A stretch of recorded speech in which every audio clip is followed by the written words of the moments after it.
प्रियांनो, उपासना कार्यक्रमाच्या नवीन भागात आपले स्वागत आहे. आशा आहे की तुम्ही सर्वजण ठीक असाल. आपल्या मागील कार्यक्रमात आपण शिकलो की निर्मिती देवाची पहिली कृत्ये प्रकट करते, ज्यामध्ये निर्मिती, स्त्री आणि पुरुष, पाप, कुटुंब, श्रवण, अर्पण आणि तारण या गोष्टी आहेत. आपण पाहिले की देवाची सर्वात मोठी चिंता विश्वाच्या विशालतेबद्दल नाही, तर लोकांच्या हृदयांबद्दल आहे. तसेच आम्ही स्वतः पवित्र शास्त्र वाचले पाहिजे, कारण केवळ देवाच्या वचनामध्येच आपल्या अंतःकरणाला बदलण्याची शक्ती आहे. प्रियांनो, आजच्या अध्ययनात आपण पवित्र शास्त्राच्या पहिल्या वचनाकडे म्हणजेच उत्पत्तीच्या पहिल्या वचनाकडे आपले लक्ष लावू. तर चला आपण एकत्रितपणे अध्ययनाची सुरुवात करूया.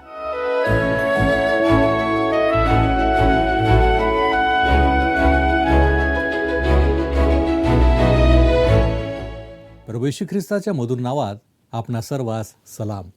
उपासना कार्यक्रमामध्ये आपले हार्दिक स्वागत.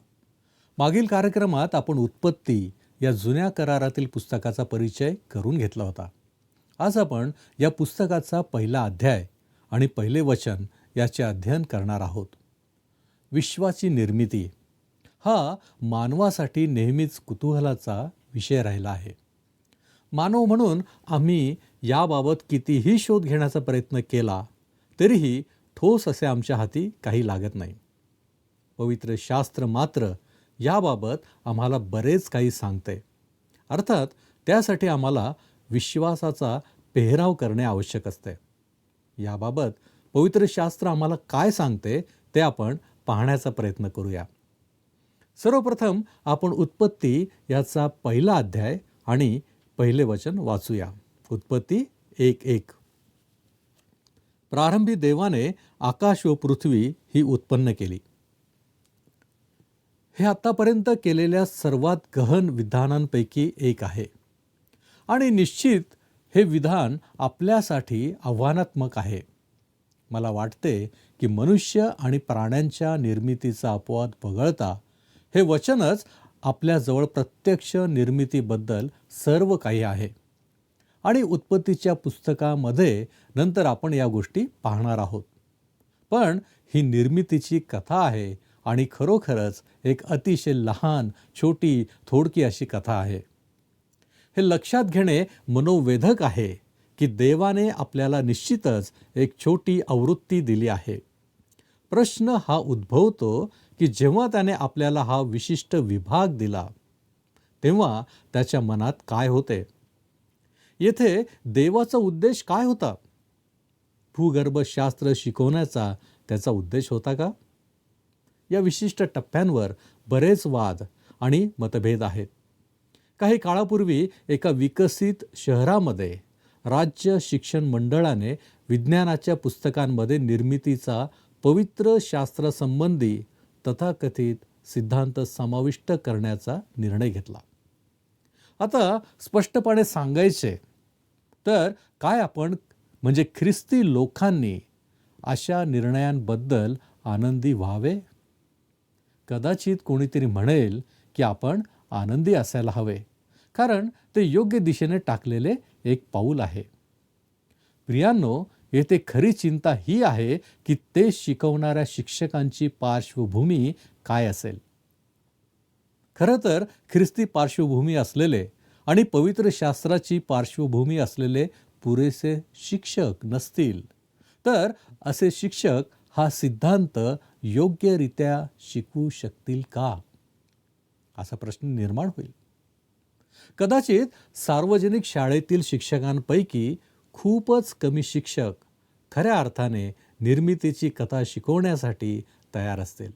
एकदा मी एक लेख वाचला होता. त्यामध्ये डेव्हिस येथील कॅलिफोर्निया विद्यापीठातील जीवशास्त्राचे प्राध्यापक आणि पदवीधर विभागाचे डीन डॉक्टर राल्फ गिरार्ड यांच्याबद्दल वृत्त होते. त्यांनी असे म्हटले होते की निर्मितीचा सिद्धांत सारस किंवा कर्कोचा या पक्ष्यांबद्दल शिकवण्या इतकाच अर्थपूर्ण आहे. त्यांनी विचारले की पुनरुत्पादनावरील वैज्ञानिक अभ्यासक्रमात सारस या पक्ष्याबद्दलचा सिद्धांताचा उल्लेख असावा का? प्रियांनो, पवित्र शास्त्रामध्ये या सिद्धांताचा उल्लेख अजिबात नाही, परंतु निर्मितीची कहाणी मात्र नमूद केली आहे. त्यांची तुलना करणे पूर्णपणे योग्य नाही. जर तुम्ही तुमचे बायबल काळजीपूर्वक वाचले तर तुम्हाला सारस सिद्धांताचा दृष्टिकोन कधीच मिळू शकणार नाही. आता आपण जर त्यांच्या विधानाकडे नीट पाहिले तर समजेल की ही व्यक्ती जे सांगते ते निश्चितच मुद्द्याच्या पलीकडचे आहे, पण बायबलबद्दलचा त्यांचा अतिशय विरोधी दृष्टिकोन दिसून येतो. माझा असा विश्वास आहे की बऱ्याच वेळा माणसाला एखाद्या विशिष्ट विषयाबद्दल, त्याच्या आवडीच्या विषयाबद्दल बरेच काही माहीत असेल, परंतु त्याच वेळी त्याला देवाच्या वचनाबद्दल फारच कमी माहिती असण्याचीही शक्यता असते. डॉक्टर राल्फ गिरार्ड यांनी ज्या प्रकारचे विधान केले आहे त्यावरून हे अगदी स्पष्ट होते. उत्पत्तीची ही समस्या इतर कोणत्याही समस्येपेक्षा जास्त हिंसक वाद, बेडप सिद्धांत आणि व्यापक मतभेद निर्माण करते. यामध्ये नेहमीच मानवी गृहीतकांचा समावेश असतो आणि याचा परिणाम म्हणजे आवाजांचा एक गोंधळ निर्माण होतो आणि यामध्ये देवाचा स्पष्ट आवाज विरून जातो. खरं तर 2 वैचारिक अतिरेकी गट आहेत ज्यांनी हा मुद्दा अस्पष्ट केला आहे. त्यांनी त्यांच्या कट्टर गृहीतकांनी आणि दाव्यांनी समजुतीचे पाणी मलिन केले आहे. एका गटात गर्विष्ठ शास्त्रज्ञांचा समावेश आहे जे जैविक आणि तात्विक उत्क्रांती हे सुवार्थिक सत्य आहे असे गृहीत धरतात. त्यांचे गृहीतक स्वयंसिद्ध विज्ञानाचा खात्रीशीर शोध आहे आणि आपण त्याकडे लवकरच लक्ष देणार आहोत. दुसऱ्या गटात तरुण आणि गर्विष्ठ ईश्वर विज्ञान शास्त्रज्ञांचा समावेश आहे जे स्वतःला सुपर ज्ञान असलेले समजतात आणि त्यांनी हे शोधून काढले आहे की देवाने ते कसे केले. ते विज्ञान आणि पवित्र शास्त्राचा समेट करणाऱ्या काही हुशार सिद्धांतांबद्दल विद्वत्तापूर्णपणे लिहितात आणि बोलतात. ते भूतकाळातील पवित्र शास्त्राच्या व्याख्यात्यांच्या महान दिग्गजांना त्यांच्या तुलनेत बायबलकडे ठेंगणे म्हणून तिरस्काराने पाहतात. मी असे म्हणेन की या दोन्ही गटांनी योबाला प्रभूने दर्शन दिले तेव्हा त्याला दिलेल्या विधानाचा विचार करणे चांगले होईल. देवाने योबाला प्रश्न विचारला. योब 38 अध्याय आणि 4 वचनात. या वचनात आम्हाला तो प्रश्न वाचायला मिळतो. योब 38:4. मी पृथ्वीचा पाया घातला तेव्हा तू कोठे होतास? तुला समजण्याची अक्कल असेल तर सांग. दुसऱ्या शब्दात देव मानवाला म्हणत आहे, तुम्ही विश्वाच्या उत्पत्तीबद्दल बोलता, पण मी पृथ्वीचा पाया घातला तेव्हा तू कोठे होतास हे देखील तुम्हाला माहिती नाही. जगाची सुरुवात कशी झाली याबद्दल अनेक सिद्धांत आहेत, परंतु या सर्व सिद्धांतांचे 2 गटात वर्गीकरण केले जाऊ शकते. पहिला गट आहे निर्मिती आणि दुसरा गट आहे तर्क किंवा अनुमान. सर्व सिद्धांत या 2 विभागांपैकी एका विभागात मोडतात. उत्क्रांतीचा सिद्धांत हा अनेक वेगवेगळ्या मतांनी बनलेला आहे. भूतकाळातील तसेच वर्तमानातील काही सर्वात प्रतिष्ठित शास्त्रज्ञ उत्क्रांतीला नाकारतात. म्हणून आपण उत्क्रांतीचा सिद्धांत 2+2 = 4 याप्रमाणे वैज्ञानिक विधान म्हणून मांडू शकत नाही. उत्पत्ती 1 अध्यायामध्ये निर्मितीचा वृत्तांत विश्वासाने स्वीकारला पाहिजे. देवाने ते असे बनवले आहे. हे खूप विलक्षण आहे. विश्वासानेच आपण जगात ते स्वीकारू शकतो असा एकमेव मार्ग आहे. इब्री लोकांना लिहिलेल्या लेखकाने काय म्हटले ते लक्षात घ्या. इब्री 11 अध्याय 1 ते 3 ही वचनं आपण वाचूया. विश्वास हा आशा धरलेल्या गोष्टींविषयीचा भरोसा आणि न दिसणाऱ्या गोष्टींबद्दलची खात्री आहे. विश्वासाच्या बाबतीत पूर्वजांविषयी साक्ष देण्यात आली होती. विश्वासाने आपल्याला कळते की देवाच्या शब्दाने विश्वाची रचना झाली, अशी की जे दिसते ते दृश्य वस्तूंपासून झाले नाही. प्रियांनो, आजही ही एक मोठी समस्या आहे. शून्यातून काहीतरी बनले तरी कसे? तुम्ही कधीही या प्रश्नाच्या उत्तरापर्यंत पोहोचू शकता. तो एकमेव मार्ग म्हणजे विश्वास किंवा अनुमान. आणि अनुमान खूपच अवैज्ञानिक आहे. आता आपण उत्पत्तीच्या काही सिद्धांतांवर नजर टाकूया. असे काही लोक आहेत जे आपल्याला सांगतात की आपण वैज्ञानिक उत्तर स्वीकारले पाहिजे. मग मला असा प्रश्न विचारावा वाटतो की वैज्ञानिक उत्तर काय आहे? आपण कोणत्या विज्ञानाबद्दल बोलत आहोत? इसवी सन 1806 मध्ये प्राध्यापक लायल म्हणाले की फ्रान्सच्या संस्थेने शास्त्र वचनांच्या विरोधात असलेल्या किमान 80 भूगर्भीय सिद्धांतांची यादी केली आहे. परंतु यापैकी एकही सिद्धांत मान्य झालेला नाही. मोशे हा तर मानवी प्रतिनिधी आहे, ज्याच्या मदतीने देवाने उत्पत्तीचे पुस्तक लिहिले. आणि मला वाटते की आज निर्मितीच्या कथेबद्दल होणाऱ्या सर्व गोंधळावर तो हसेल, कारण त्याने ते वैज्ञानिक माहिती देण्याच्या उद्देशाने लिहिले नव्हते. पौल आपल्याला सर्व शास्त्रलेखांचा उद्देश सांगतो. 2 तिमोथी 3 अध्याय 16 आणि 17 या वचनामध्ये म्हटले आहे, प्रत्येक परमेश्वर प्रेरित शास्त्रलेख सद्बोध, दोष दाखवणे, सुधारणूक, नीती शिक्षण याकरता उपयोगी आहे, यासाठी की देवाचा भक्त पूर्ण होऊन प्रत्येक चांगल्या कामासाठी सज्ज व्हावा. शास्त्रवचनाचा उद्देश नीतिमत्तेचे शिक्षण देणे आहे. ते तुम्हाला भूगर्भशास्त्र किंवा जीवशास्त्र शिकवण्यासाठी लिहिले गेले नाही. ते मनुष्याचा देवाशी असलेला संबंध आणि मानवासाठी देवाच्या आवश्यकता आणि मानवाने तारणासाठी काय केले पाहिजे हे दर्शविण्यासाठी लिहिले गेले आहे. माझ्या मते तुम्ही हे उत्पत्तीच्या पुस्तकाच्या पहिल्या भागात हे लिहू शकता, तारणासाठी मी काय केले पाहिजे. पहा प्रियांनो, जर देवाने निर्मितीचे वैज्ञानिक म्हणजेच शास्त्रीय विधान दिले असते तर मोशेच्या काळातील किती लोकांना ते समजले असते.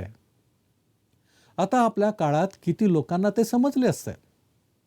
तुम्हाला हे लक्षात ठेवावे लागेल की पवित्र शास्त्र हे केवळ विद्वान प्राध्यापकांसाठीच लिहिले गेले नव्हते, तर प्रत्येक काळातील आणि प्रत्येक देशातील साध्या लोकांसाठी देखील लिहिले गेले होते.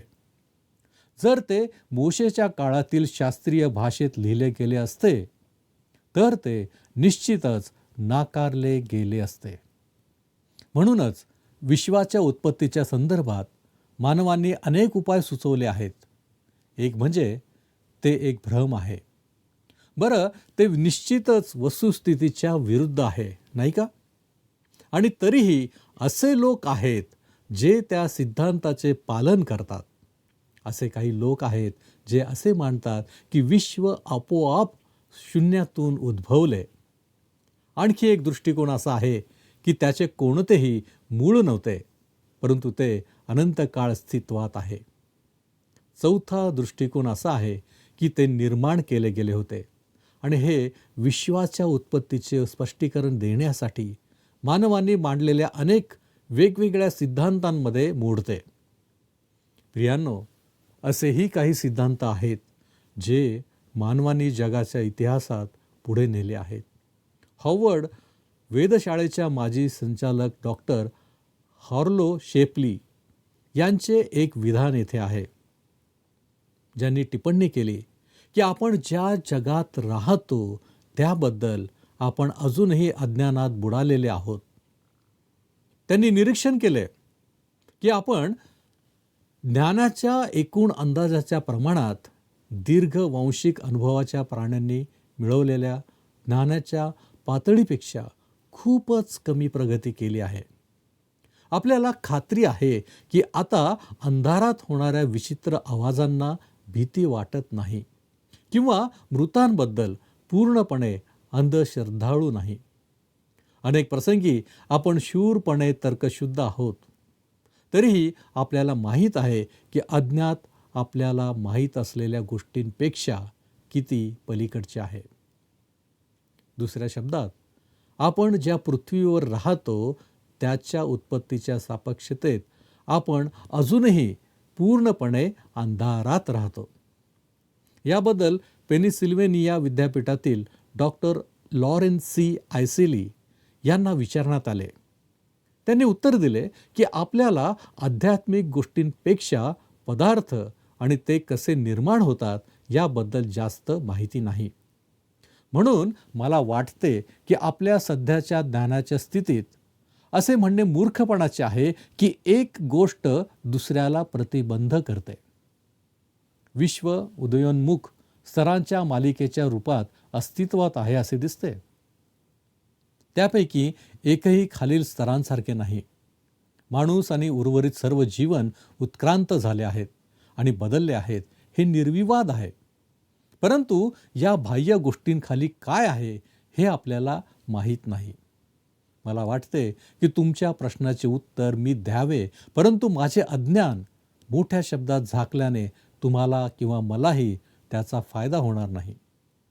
एका लेखात म्हटले आहे की माणूस जगाच्या उत्पत्तीचे रहस्य शोधण्याच्या मार्गावर आहे. ते 1961 मध्ये लिहिले गेले. तेव्हापासून आपल्याकडे त्याबद्दल काहीही नवीन नाही. उत्क्रांतीबद्दल बोलताना जीवशास्त्रज्ञ एडविन कोंकलिन यांनी म्हटले की अपघाताने जीवनाची उत्पत्ती होण्याची शक्यता म्हणजे मुद्रणालयामध्ये स्फोट होऊन एक अखंड शब्दकोश बनावा या संभाव्यतेच्या बरोबरीचा आहे. एका शास्त्रज्ञाकडून जरी हे आले असले तरी ते खूप अवैज्ञानिक वाटते, परंतु ते खरे आहे. विश्वाच्या उत्पत्तीचे किमान 3 सिद्धांत आहेत जे खगोलशास्त्रज्ञांनी देखील सुचवले आहेत आणि ते लक्षात घेणे चित्तवेधक आहे. एक स्थिर स्थिती सिद्धांत म्हणून ओळखला जातो. एक महास्फोट सिद्धांत आहे आणि दुसरा दोलनशील सिद्धांत आहे. कॅलिफोर्निया तंत्रज्ञान संस्थेचे एक शास्त्रज्ञ डॉक्टर विल्यम ए बॉम यांनी कॅलिफोर्निया आणि लॉस एंजेलिस येथे बोलताना राष्ट्रीय विज्ञान अकादमीला सांगितले की नवीन निष्कर्षांमुळे विश्व नेहमीच अस्तित्वात आहे आणि नवीन पदार्थ सतत निर्माण होत आहेत. या स्थिर स्थिती सिद्धांताला नकार मिळतो. काही वर्षांपूर्वी हा सिद्धांत स्वीकारला गेला होता. आता त्यांच्याकडे विश्वाच्या उत्पत्तीसाठी एक नवीन सिद्धांत आहे. डॉक्टर बॉम यांनी बिग बँग सिद्धांत मांडला होता, जो असा आहे की अब्जावधी वर्षांपूर्वी एक मोठा स्फोट झाला आणि कदाचित आणखी 10 अब्ज वर्षात आणखी एक स्फोटाची प्रतीक्षा आहे. मला वाटत नाही की आपल्याला त्याबद्दल फारशी काळजी करण्याची गरज आहे, परंतु हा एक मनोरंजक सिद्धांत आहे आणि तो ग्रेट ब्रिटनमध्ये जन्माला आला. आणखी एक उदाहरण आहे. डॉक्टर लुईस लिकी, एक मानववंश शास्त्रज्ञ. ते एका मिशनरीचा मुलगा होते. आफ्रिकेमध्ये त्यांनी काही संशोधन करून एक हरवलेली शृंखला शोधून काढली. उत्खननात त्यांना एक चांगल्या रीतीने विकसित दात असलेली कवटी सापडली.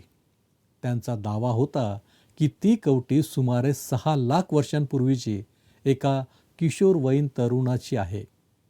अशा प्रकारच्या गोष्टी आधीही सांगण्यात आल्या होत्या आणि सध्या कित्येक वर्षांपासून याविषयी काहीही ऐकण्यात नाही. कदाचित वैज्ञानिक जगाला या गोष्टी पटल्या नसाव्यात. मानवाच्या उत्पत्तीचे स्पष्टीकरण देण्याचे इतरही मार्ग आहेत.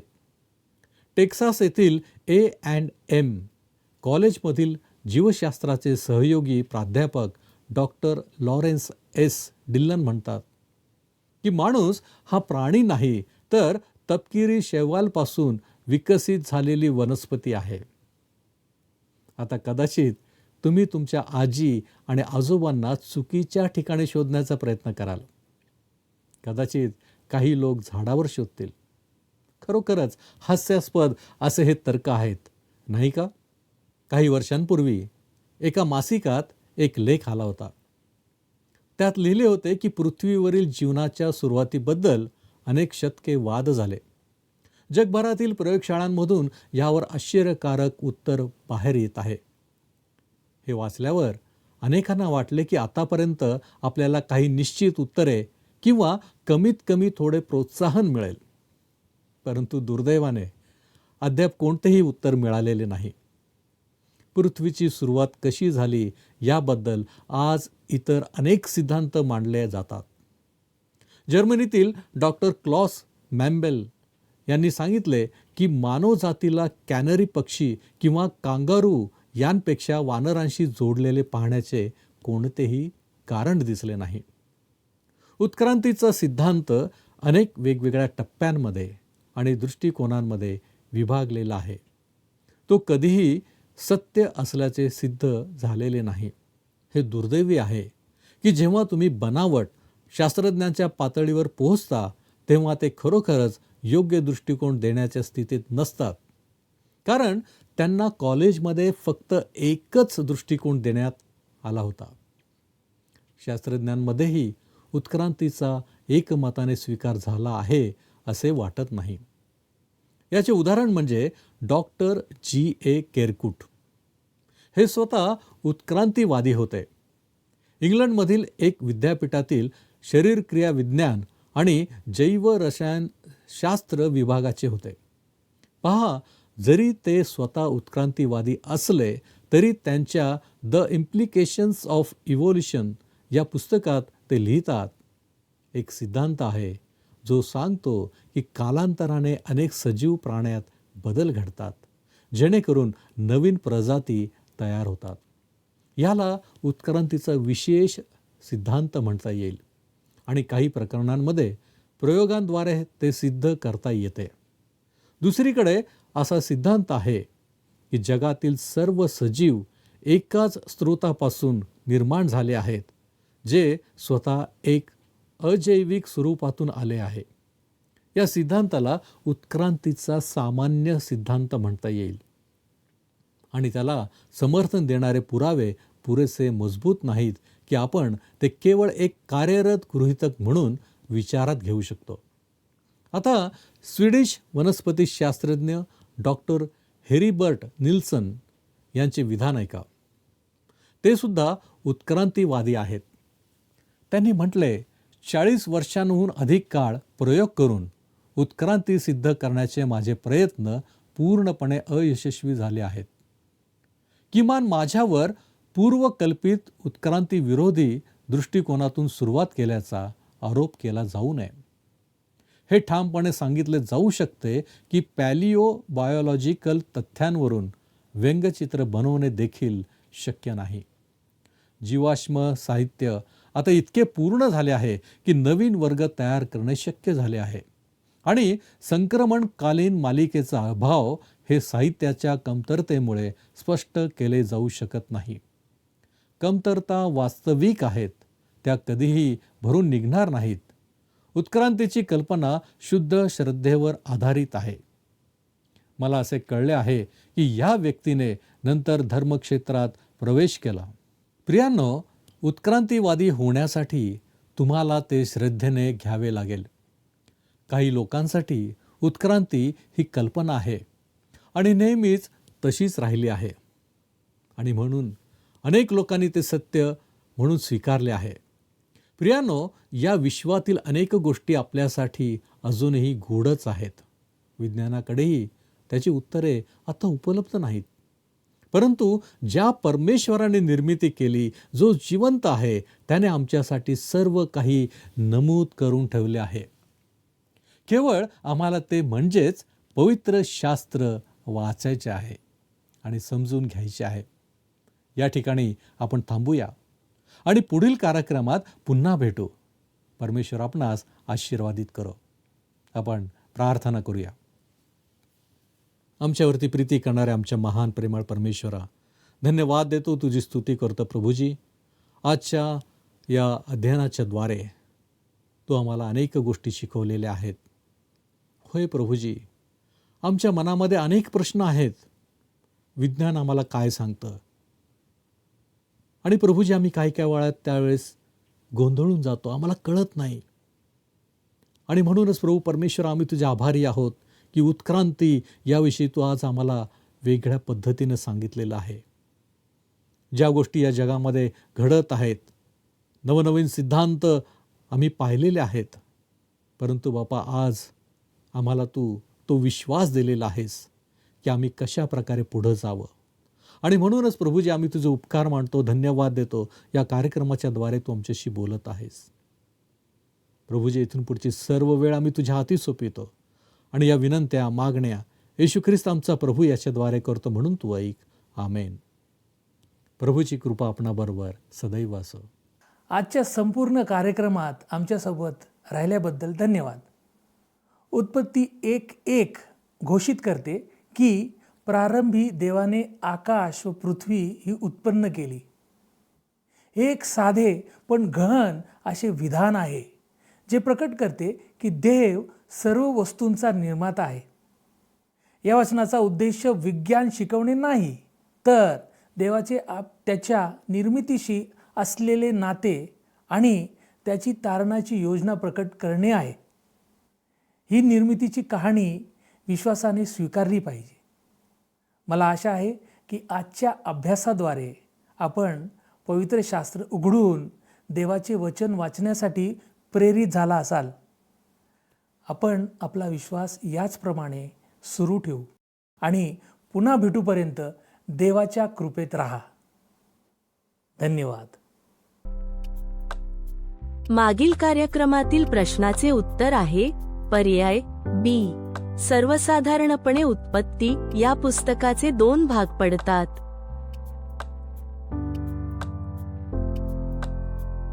आजचा प्रश्न, विश्वासाने आपल्याला कळते की विश्वाची रचना टिंब झाली. ए. उत्क्रांतीने, बी. बिग बँगने, सी. एका पेशीपासून, डी. देवाच्या शब्दाने.